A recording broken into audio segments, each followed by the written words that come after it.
جملہ سنیں گا، اللہ اور اس کے رسول صلی اللہ علیہ وسلم کی ذات کو چھوڑ کر ہر بندے سے اختلاف کیا جا سکتا ہے۔ بڑی گہری بات ہے بھائی، اللہ اور اس کے رسول صلی اللہ علیہ وسلم کی بات کو چھوڑ کر، ان کی ذات کو چھوڑ کر دنیا میں موجود ہر بندے سے اختلاف کیا جا سکتا ہے، چاہے وہ پھر امام اعظم ہوں، چاہے وہ امام شافعی ہوں، امام احمد بن حنبل ہو، امام مالک ہوں۔ پھر بندہ کھڑا ہوا، اس کی سوچ بیدار ہوئی، اس کی عقل کام کرنے لگی کہ یار میں پھر اللہ اس کے رسول کی بات پہ تو ٹھیک ہے، سر تسلیم خم ہے، سر جھکا دوں گا، لیکن بات اگر کسی اور امام کی آ جائے تو میرا سر اٹھنے لگے گا، میرے ذہنوں میں سوال آنے لگیں گے، میری عقل سوال کرے گی، اور میں اختلاف بھی کر سکتا ہوں۔ اختلاف کیوں کر سکتا ہوں؟ اللہ اور اس کے رسول کی ذات کو چھوڑ کے ہر بندے سے اختلاف کیا جا سکتا ہے۔ اب یہ جو بندہ باتیں کر رہا ہے اور جو یہ سوچ رہا ہے، آج کل نوجوانوں میں یہ سوچ بھی بیدار ہو رہی ہے نا، تو اب یہ سوچنے والے سے آپ پوچھو جو عالموں پہ اعتراض کرتے ہیں، عالم، علماء، علم، یہ علم جو ہے نا، علم کی تعریف کیا ہے؟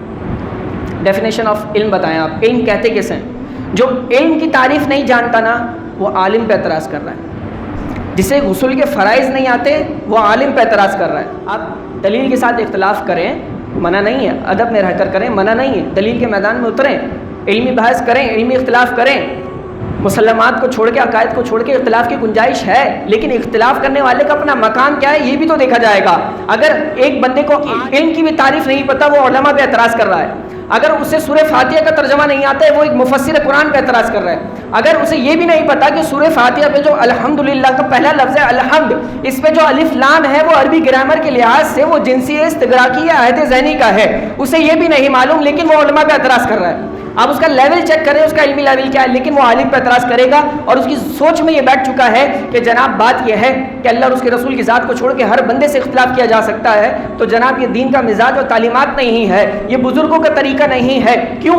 وقت طویل نہیں ہے، اس لیے ایک مثال لے کر آگے بڑھ جاتا ہوں۔ حضرت امام شافعی جیسا بزرگ رحمۃ اللہ تعالیٰ علیہ، کتنے بڑے آپ اپنے وقت کے امام ہیں، ہزاروں آپ کے مقلدین، آپ کی اپنی فقہ، اپنے دلائل، لیکن آپ جب امام شافعی، آپ جب امام اعظم کے مزار پر آتے ہیں، جب امام شافعی جیسا بزرگ، آپ کہہ رہے ہیں نا ہر بندے سے اختلاف ہو سکتا ہے، اب دیکھیں جو علم سے بھرا ہوا اس کا انداز کیا ہوتا ہے۔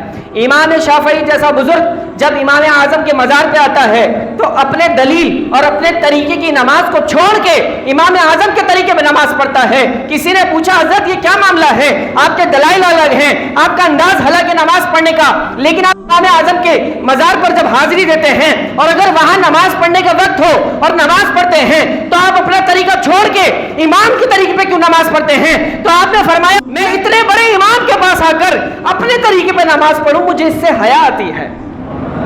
یہ علم ہے، ہر بندے سے اختلاف کیا جا سکتا ہے۔ اختلاف کا انداز یہ بھی ہوتا ہے، علمی اختلاف اپنی جگہ، لیکن اتنے بڑے امام کی بارگاہ پہ میری حاضری اور میں اپنا علم دکھاؤں، اپنے انداز سے نماز پڑھوں، مجھے حیا آتی ہے، یہ انداز نہیں ہے۔